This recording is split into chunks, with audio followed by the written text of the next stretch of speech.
There are days when the loudest noise in your life does not come from outside. It does not come from traffic. It does not come from demands. It does not come from the news or from difficult people. It comes from your own mind. It comes from that thought that will not shut off, from that memory that returns without being invited, from that silent anxiety that turns a small problem into an entire storm inside you. And perhaps the most exhausting part of all this is realizing that even when the world finally grows quiet, you are still at war with yourself. You lay down your body, but your mind remains standing. You'll try to move forward, but something inside you keeps pulling you back. And it is at that point that many people begin to believe a dangerous lie. That peace is luck, a privilege for a few, a rare gift reserved for those who had a simpler life, a fairer life, an easier life. But no, inner peace is not born from a life without chaos. It is born from a mind trained not to bow to chaos. And this is exactly where Stoicism enters, not as a cold, distant philosophy or something too ancient for modern life, but as a deeply human wisdom for anyone who is tired of being dragged around by their own inner world. Because the Stoics understood something that many people still take years to realize. An undirected mind becomes a tyrant. And when it becomes a tyrant, even what should be simple feels heavy. Even what should pass lingers. Even what should be only a bad moment turns into identity. So, in this video, I want to walk with you through 7 Stoic lessons that can help you control your mind and recover the peace you may have lost amid so many worries, expectations, and silent wounds. And while you listen to me, I want you to do more than just hear. I want you to observe yourself, because maybe you will recognize yourself somewhere along this path. Maybe you will realize that some pains that seemed inevitable are actually being fed. And maybe you will discover that there is within you a calmer, clearer, more stable strength than your agitation usually allows you to see. If at any point these reflections resonate with you, if you feel that this kind of content helps you breathe better on the inside, subscribe to the channel, leave your like, and tell me in the comments which of these lessons speaks most directly to your life today. Sometimes a single awareness, once named, already begins to restore order to the heart. Because there is one detail here that few people notice. The mind does not lose control only when it suffers. Many times, it loses control when it tries to control too much. The first Stoic lesson is this: not everything that passes through your mind deserves your trust. It sounds simple, but this may be one of the most important shifts for anyone who lives dominated by repetitive thoughts, imagined scenarios, exaggerated fears, and rushed interpretations. Most of us grew up believing that thinking a lot means seeing more clearly. But thinking a lot is not the same as thinking clearly. There are thoughts that do not illuminate, they only darken. There are thoughts that do not warn, they only threaten. There are thoughts that do not reveal the truth. They only project old wounds onto the present. And this is where many people get confused, because they feel something intense, think something frightening, and immediately conclude, if I'm thinking this, it must be true. But the Stoics already knew that between what happens and what we feel, there is an interpretation. And between interpretation and suffering, there is an inner consent. In other words, not every impression that knocks on the door of the mind should be allowed in and seated at the table as if it owned the house. Have you noticed how the mind, on bad days, behaves like a dramatic narrator? A silence becomes rejection. A delay becomes contempt. A mistake becomes failure. An obstacle becomes destiny. A discomfort becomes proof of incapacity. And the more tired you are, the more convincing that voice seems. Maybe you have lived this already. Something small happens in the morning, and before noon, your mind has already built an entire future of loss, shame, abandonment, or defeat.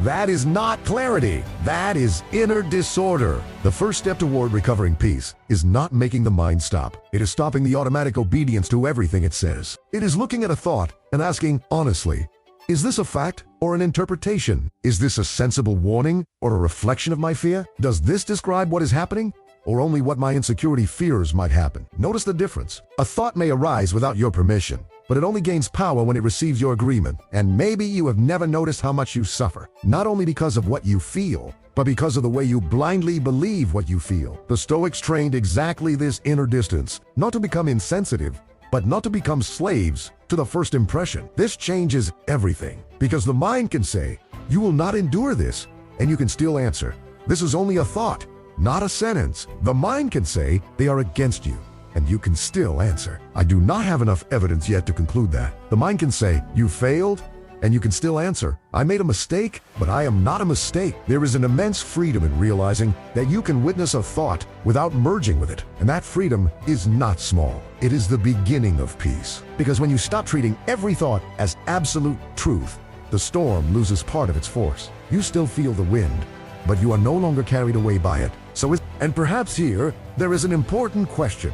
How many of the pains in your life were created not by the facts, but by the immediate interpretation you made of them? How many nights did you lose by believing in mental scripts that never came true? How many times did you wound yourself ahead of time because of things your mind anticipated, but reality never confirmed? There is something deep still to come, because this first lesson leads us directly into the second, and without it, peace remains constantly under threat. The second Stoic lesson is to learn to separate what depends on you from what does not. Few ideas are as well known in Stoicism and, at the same time, as misunderstood in practice. Because many people hear this as if it were an invitation to passivity, but it is not. It is an invitation to sanity. One of the great sources of human suffering is investing emotional energy where we have no real authority. We want to control other people's reactions, the timing of things, the recognition we receive, the past that has already passed, the future that has not yet arrived, other people's opinions, exact outcomes, the movements of the world, the behavior of those we love, the course of life itself. And the more we try to control the uncontrollable,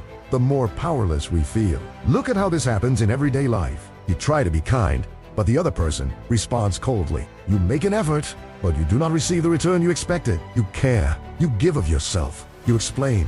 You try to fix things. You try to anticipate.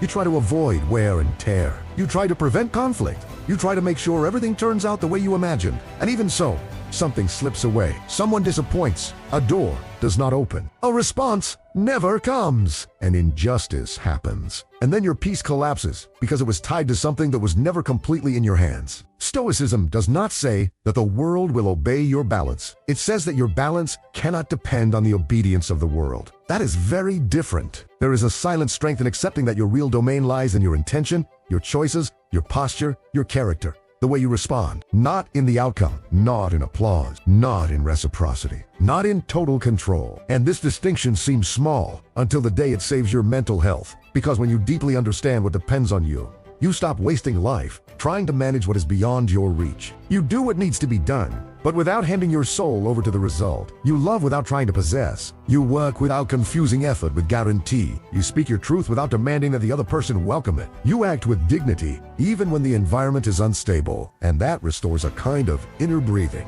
Maybe you have already felt the burden of trying to carry other people's moods. Maybe you have tried to be so good, so correct, so helpful, so impeccable that no one could reject you, criticize you, or abandon you. But the truth is that you can do everything right and still be misunderstood. You can offer your best and still meet ingratitude. You can act with honesty and still face resistance. Because life is not a perfect moral equation, and trying to control the human variable is an almost endless source of wear. Peace begins to return when you ask this simple but decisive question. What here is actually my responsibility? Maybe it is your word, your boundary, your discipline, your calm, your decision not to react impulsively, your choice not to humiliate yourself, just to be accepted, your courage to remain upright, and the rest. The rest must be returned to the flow of life. That does not eliminate pain immediately, but it keeps pain from multiplying through the illusion of control. There is one kind of suffering that comes from the event itself. But there is another, often greater,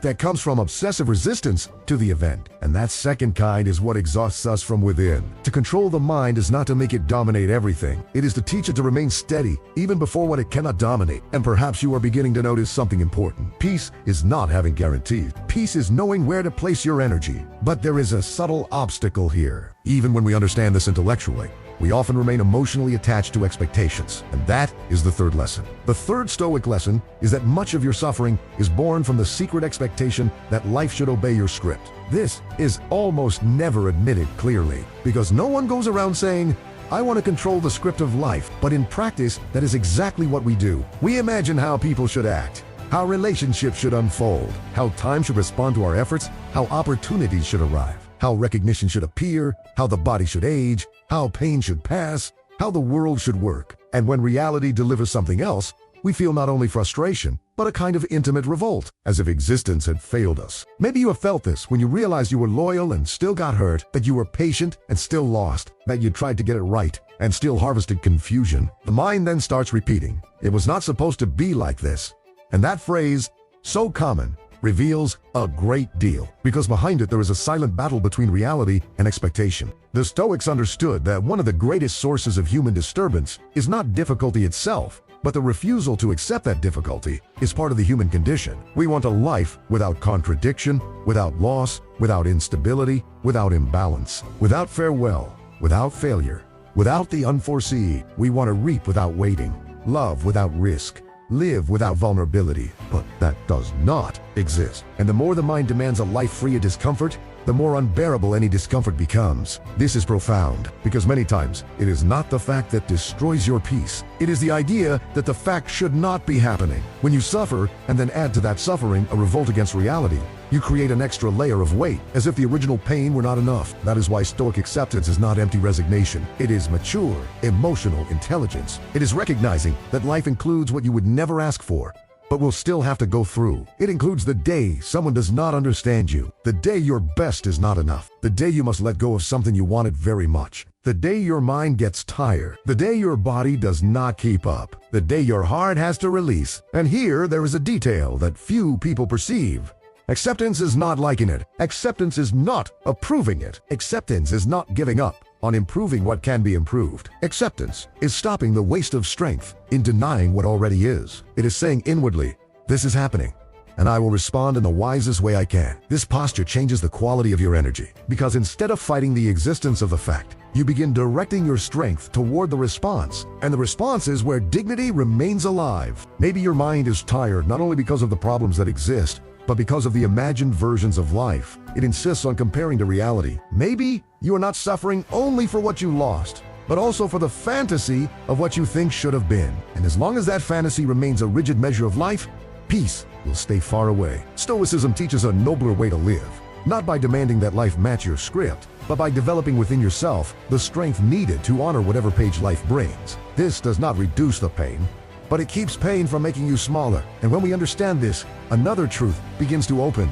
because it is not enough to accept what comes from outside if we remain hostages to what is born within us. And that takes us to the fourth lesson. The fourth Stoic lesson is this: do not react to yourself with so much violence. Perhaps this is one of the most necessary lessons for the modern human being, especially for anyone trapped in perfectionism, self-pressure, and the constant feeling of not being enough. Because many people imagine that the greatest enemy of their peace is external circumstance. But in countless cases, what destroys them most from within is the way they treat themselves. When they make mistakes, fail, fall behind, lose their way, become disorganized, or simply cannot be who they think they should be. Have you noticed how some people carry inside themselves a permanent voice of judgment? A voice that is never satisfied, that never acknowledges the effort, that minimizes achievements, that magnifies mistakes, that turns any failure into proof of unworthiness. The person fails once, and the mind says, you ruined everything. The person becomes shaken, and the mind says, you are weak. The person gets tired, and the mind says, you cannot handle anything. And little by little, life is lived under the inner whip of a cruel conscience. The Stoics spoke a great deal about inner discipline. But that discipline was not psychological sadism. It was alignment. It was self-government. It was commitment to the best part of oneself. And there is a huge difference between correcting yourself and humiliating yourself, between taking responsibility and turning yourself into the target of your own mental aggression. The mind needs firmness. Yes, but firmness is not brutality. You do not build inner peace by treating yourself as the enemy. Maybe at some point in life you'll learn that you only function under pressure, that you only improve if you push yourself harder, that you only move if you feel guilt, that you only evolve if you criticize yourself harshly. But that usually produces two results: constant tension or deep exhaustion, because no one can flourish for long while being attacked from within. And here there is a subtle but powerful shift. The mind regulates itself better when it finds clarity and truth, not humiliation. You can recognize a mistake without turning your identity into a mistake. You can review a bad choice without declaring yourself bankrupt as a person. You can notice your immaturity in some area without concluding that you are worthless. That is not that is emotional maturity. Because the mature person does not deny their flaws, but neither do they build their inner house out of the bricks of self-destruction. Maybe you have had days when you were vulnerable, tired, emotionally sensitive, and a small failure was enough for the mind to open an entire courtroom against you. What is curious is that many times you would never treat another person the way you treat yourself. You would have more compassion, more context, more humanity for someone else than for your own soul. That reveals something important. The problem is not always the failure. It is the violence of the interpretation. And when that violence repeats for years, the mind begins to live in a state of defense. Any challenge becomes a threat. Any criticism becomes a sentence. Any stumble triggers shame. And peace disappears not because life has become impossible, but because living inside yourself has become too harsh. Stoicism invites a different posture, one in which you observe yourself honestly, but without cruelty, with rigor, but without contempt, with responsibility, but without dehumanizing yourself, because the mind that learns to conduct itself with nobility becomes far more stable than the mind that lives between extremes of pressure and surrender. And perhaps what you need today is not more pressure. Perhaps it is more presence, more lucidity, more ability to say, I made a mistake, but I can still reposition myself. Today, I was not my best, but that does not stop me from resuming tomorrow. I am still learning to govern parts of myself that operated on autopilot for a long time. There is enormous peace in stopping the punishment of yourself for still being on the path. And this has everything to do with the next lesson, because one of the greatest acts of violence we commit against ourselves is allowing the past to continue holding authority over the present. The fifth Stoic lesson is to free the mind from the slavery of the past. This does not mean forgetting what happened, pretending it did not hurt, erasing memory, or turning something deeply heavy into something light. It means no longer handing over the government of your current life to something that can no longer be changed. It sounds obvious, but it is not. There are people who today still live emotionally submitted to yesterday, submitted to old choices, old humiliations, old versions of themselves, old injustices, old guilt, old words, old disappointments. The past has already passed on the calendar, but it still occupies the center of their inner life. And maybe you know this mechanism. The mind takes a memory, reopens a scene, reenacts a dialogue, revisits the mistake, relives the shame, rearranges the details, tries to imagine what should have been said, what could have been avoided, how everything would have been different if you had noticed sooner, reacted better, loved less, left earlier, insisted more, distrusted sooner, spoken firmly, remained silent at the right moment. And so, the mind builds a sophisticated prison. The prison of endless review. But no amount of rumination changes a finished fact. No mental repetition returns time. No inner tribunal alters what was. So why does the mind insist? Because, in an illusory way, reviewing seems to create a feeling of control. Suffering again seems like a way of correcting. Punishing yourself seems like a way of paying the debt. Not letting the past go seems like a way of honoring its importance. But the cost of that is far too high. Whoever lives tied to the past loses presence, loses vitality, loses clarity. To act now. The Stoics understood something essential. The most important time is the time under your possession. And that time is the present. Not an ideal, perfect, magical present. The real present. The only place where you can still choose. The only point where your consciousness can intervene. The only territory where the mind can be trained. There is something deeply draining about remaining emotionally loyal to an old pain. And many times this loyalty is not even noticed. The person thinks they are only remembering, only processing, only trying to understand. But underneath it all, they are still offering vital energy to something that can no longer be transformed. Maybe you still hold mental conversations with people who are already gone. Maybe you still try to prove something to someone who is no longer standing before you. Maybe you still want to win arguments that time has already closed. Maybe you still accuse yourself for a version of you that did the best it could with the awareness it had at that time. And that is more common than it seems. One part of you keeps living, but another remains standing in the place of the wound. Stoicism does not ask for emotional amnesia. It asks for inner freedom. It asks you to look at the past and recognize it formed me, marked me, taught me, perhaps wounded me deeply, but it no longer has the right to command my mind today. That is an act of dignity, because there is a difference between carrying wisdom and carrying chains. The past can become a source of understanding. It does not need to continue being a source of identity. You are not only what was done to you. You are not only what you lost. You are not only the mistake you made. You are not only the season in which you came apart. You are not only the version of yourself that did not know. You are also the consciousness that can now look at all of that and choose not to remain kneeling before what is already over. And here there is a very powerful change in perception. Instead of asking, why did this happen to me? Perhaps the mind needs to start asking, what will I do with this now? That question gives power back, because it removes you from the position of hostage and places you again in the position of being responsible for your present response. And when the present response matures, something inside begins to recompose itself, not always quickly, not always in a straight line, but in a real way. Still, there is one more mental trap that steals peace silently. anxious anticipation of the future. And that is what the sixth lesson is about. The sixth Stoic lesson is not to live the future ahead of time. Perhaps one of the most common ways to lose peace is to suffer over events that have not even happened yet. The human mind has an astonishing capacity for anticipation. This can be useful when used with balance, but without inner training, that capacity turns into chronic anxiety. The person begins to live ahead of themselves. It is still Tuesday, but they are already suffering for Friday. They have not yet received the answer, but they'd already imagined the rejection. Everything is still open, but they already pictured the worst outcome. There is still no concrete sign of disaster, but the body already reacts as if it were at the door. And so the mind becomes a factory of imaginary urgencies. Maybe you know this experience. You try to rest, but inside you are already rehearsing problems. You try to enjoy a simple moment, but the mind drags you into future hypotheses. What if it goes wrong? What if I cannot do it? What if it happens again? What if I lose?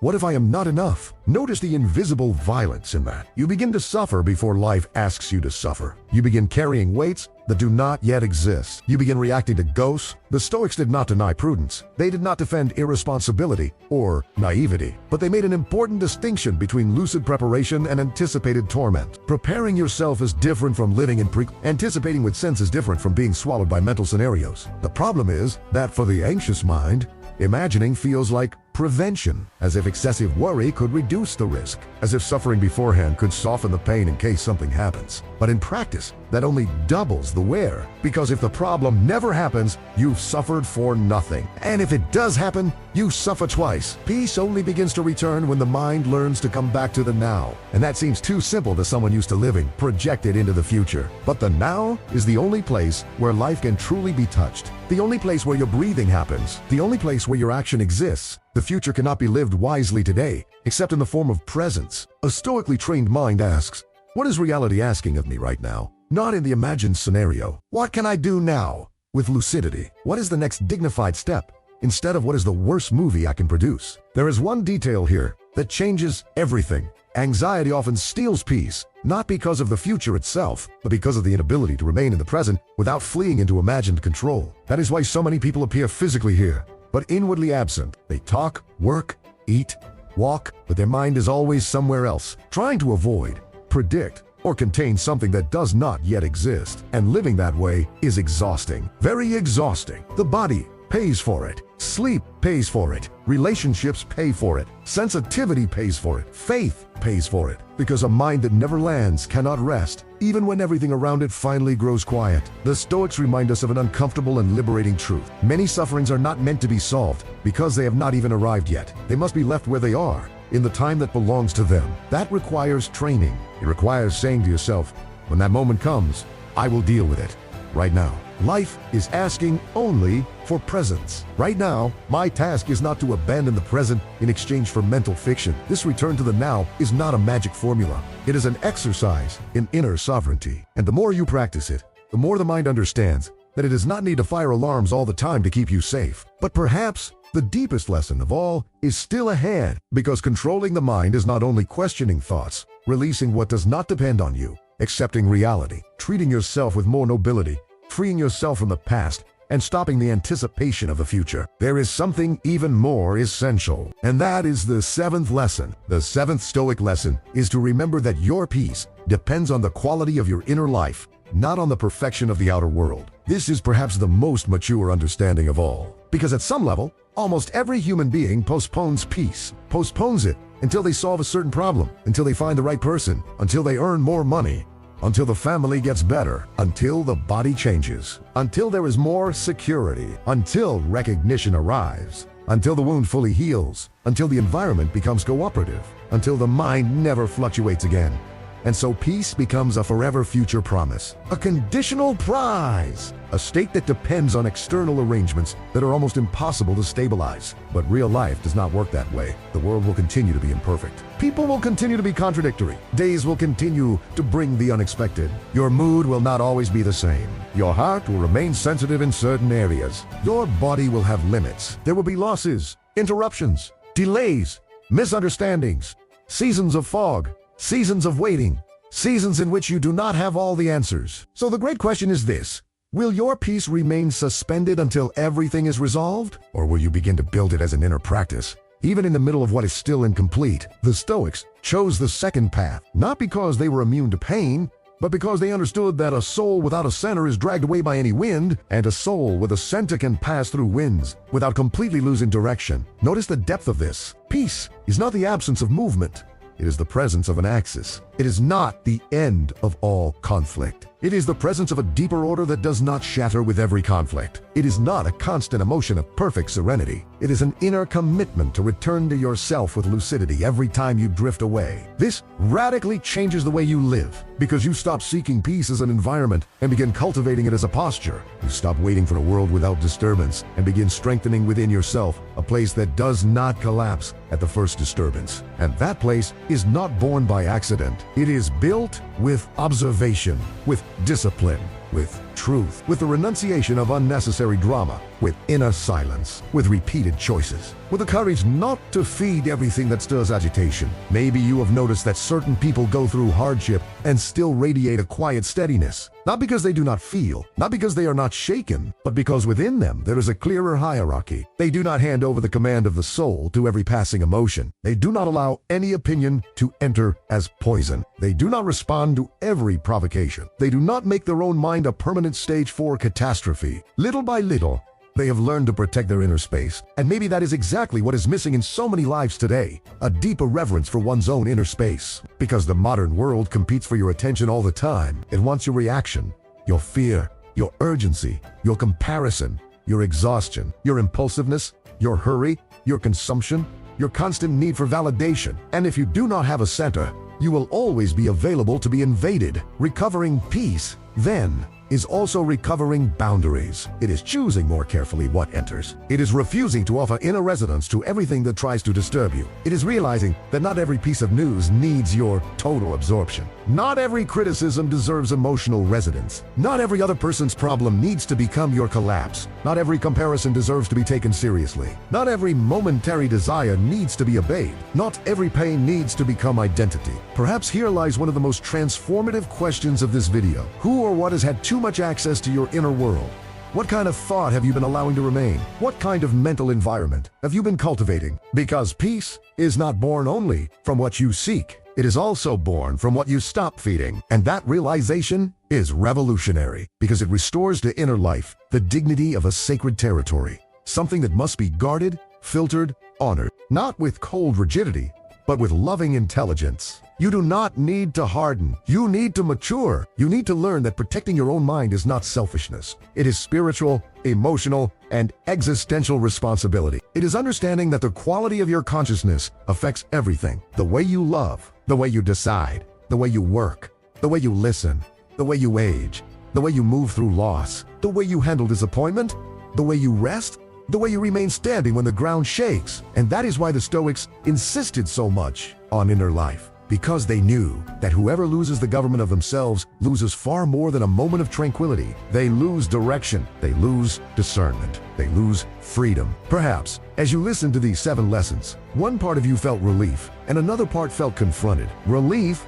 because deep down you know there is truth here. Confrontation, because you also know how much your mind has sometimes been a place of excess, confusion, dramatization, fatigue, and unnecessary struggle. And it is okay to recognize that. In fact, that recognition is already part of the healing, because transformation almost never begins when life changes from the outside in. It begins when you perceive, with serene honesty, what you have been feeding within. Maybe your peace was not stolen all at once. Maybe it leaked away little by little, in small concessions to fear, in cruel inner dialogues, in rigid expectations, in exhausting attempts to control everything, in loyalty to old pains, in anxious anticipations, in thoughts treated as unquestionable truths in the absence of inner boundaries. And if it leaked away little by little, perhaps it can also be recovered little by little. One thought observed instead of obeyed. One expectation released. One past returned to its place. One future not lived ahead of time. One reaction contained. One silence preserved. One boundary honored. One self-criticism replaced by lucid responsibility. That is how peace comes back. Not as a spectacle, not as euphoria, but as a silent reorganization of the soul. There is a very adult beauty in Stoicism. It does not promise that you will never again feel fear, sadness, anger, or tiredness. It does not promise that life will stop hurting. It does not promise that the world will become fair, light, or predictable. It offers something more solid than illusory promises. It offers character. And character, here, does not mean moralistic rigidity. It means inner structure. It means the ability to remain within yourself when everything wants to pull you out of yourself. It means knowing that you may not control the tides, but you can strengthen the helm. And that is deeply comforting because it restores to your life a forgotten truth. You are not only someone to whom things happen, you are also someone who responds, someone who interprets, someone who consents or refuses, someone who can, with training, stop being the automatic victim of their own mental impulses. That awareness changes the way you move through ordinary days. And ordinary days are where life really happens. It is in traffic, in waiting, in the sharp reply, in fear, without a clear reason, in the silent comparison, in the memory that returns, in the news that destabilizes, in the criticism that lands, in the plan that does not work out, in the tightening of the heart, in the urge to react, in the impulse to over-explain, in the habit of imagining the worst. It is there, in the everyday, that philosophy becomes flesh. And perhaps that is where your peace needs to be rebuilt. Not in great dramatic turning points, but in the way you inhabit each small moment. Maybe you are waiting for some great event to feel that you are changing, but sometimes the deepest change is almost invisible from the outside. It is when you notice a negative thought and do not feed it. It is when someone provokes you and you do not hand your dignity over to the provocation. It is when anxiety tries to drag you into the future and you return to the body, to the breath, to the now. It is when the past knocks at the door, but no longer finds the same unprotected house. It is when a mistake no longer becomes condemnation, but learning. It is when the need for control gives way to serene responsibility. It is when the noise continues outside, but something within no longer collapses so easily. That is real growth. That is true strength, because strength is not never being shaken. Strength is reducing. Over time, the power certain things once had to dominate you. And maybe your mind does not need more information right now. Maybe it needs more training, more conscious repetition, more silent commitment to what you have just realized. Because there is one detail in all this that is decisive. The mind does not change because it understood something once. It changes because it was educated many times. And inner education requires constancy. It requires that you return. Return to what depends on you. Return to the present. Return to observation. Return to truth. Return to your axis. Even when you fail, even when you forget, even when you catch yourself being dragged again.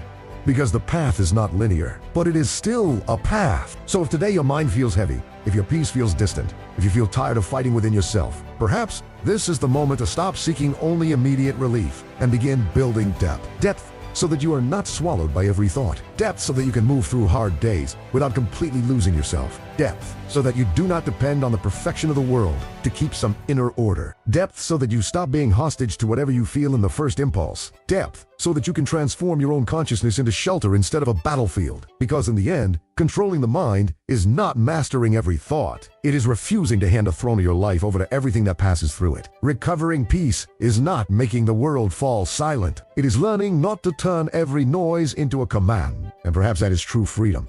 Being able to live in the middle of an unstable world without becoming inwardly as unstable as it is. Hold on to this. Not every thought is true. Not everything depends on you. Reality does not need to follow your script for your dignity to remain intact. You do not need to treat yourself violently in order to grow. The past does not deserve eternal authority. The future does not need to be suffered ahead of time. And the peace you seek so much may begin at the exact moment you decide to care for your inner life with more awareness, more firmness, and more reverence. Because there is within you a part that can still choose. It can still observe. It can still interrupt old cycles. It can still respond better. It can still reposition itself. It can still come out of autopilot. It can still become a safer place for itself. And when that begins to happen, something very beautiful happens too. The world does not need to change completely for you to feel, little by little, that you have come back home within yourself.